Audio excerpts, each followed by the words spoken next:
மக்களே, தயவுசெய்து விஜய் மேலே பரப்புகிற இந்த பொய்யான குற்றங்கள் இதுவில் யாரும் நம்பாதீங்க.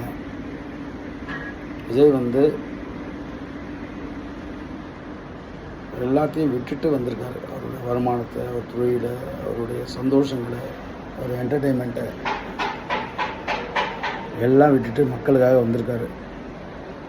இந்த டிஎம்கேக்காரங்கள புத்தி எனக்கு 54 வயசு ஆகுது. எனக்கு 54 வயசில் எங்கள் அப்பா பக்கா டிஎம்கே, அண்ணாதுரையோட ஃபுல் ஃபேன். அவர் அண்ணாதுரை போட்டி போடுறாருன்ட்டு அதேமாதிரி போட்டி போட்டு அப்புறம் கலைஞருடைய பேச்சுக்கு அடிமையாகி அவர் ஒரு மீட்டிங் விட மாட்டார். கலைஞரோட மீட்டிங்கு அவருடைய புள்ள.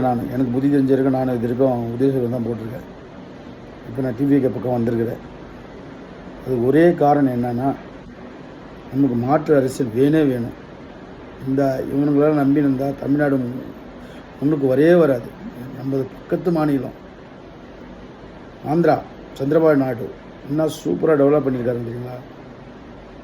இவங்க உக்காந்துங்கன்னு கோடியாக உக்காந்துங்க, ஆளுக்கு பங்கு போட்டுன்னு துணுன்னு உக்காந்துக்கிறானுங்க.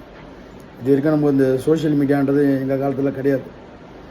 இப்போ தான் சோஷியல் மீடியா வந்திருக்குது. நான் அதெல்லாம் பார்த்து எனக்கும் புத்தி வந்திருக்குது.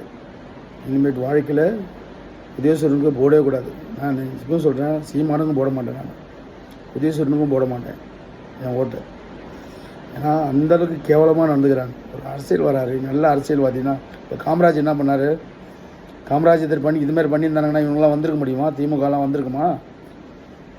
திமுக எல்லாம் வந்திருக்குமா? காமராஜர் நேர்மையான அரசியல் பண்ணார். இவங்கெல்லாம் வளர்ந்துட்டு நீங்கள் தமிழ்நாட்டை குட்டிச்சோறு பண்ணிட்டாங்க. இஞ்சோர் ஒரு படத்தில், விவசாய படத்தில், என்ன வளம் இல்லை இந்த திருநாட்டில், ஏன் கையை வியந்த வேண்டும் வெளிநாட்டில் பாட்டு படிக்கிறாரு. தமிழ்நாட்டில் இல்லாத வளமே கிடையாது. அரசியல்வாதிகள் ஒழுங்காக இருந்திருந்தாங்கன்னா இன்றைக்கி தமிழ்நாடு இந்த மாதிரி இருக்க சான்ஸ் இல்லை. இன்னொரு 5 வருஷம் வந்தாங்கன்னா தமிழ்நாடு சுடுகாடாக ஆகிடும். இது 100% உண்மை.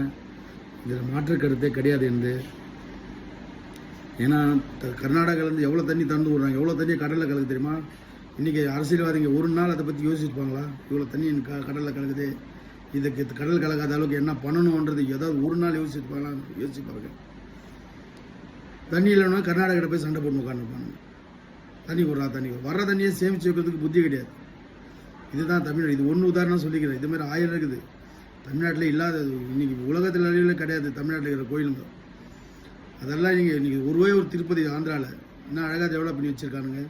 இன்றைக்கி வேர்ல்டு நம்பர் 1 கோயிலாக இருக்குது. அது காரணம் என்ன? டெவலப் பண்ணது தான் காரணம். அது மாதிரி நமக்கு தமிழ்நாட்டில் அந்த மாதிரி திருப்பதி மாதிரி கோயில்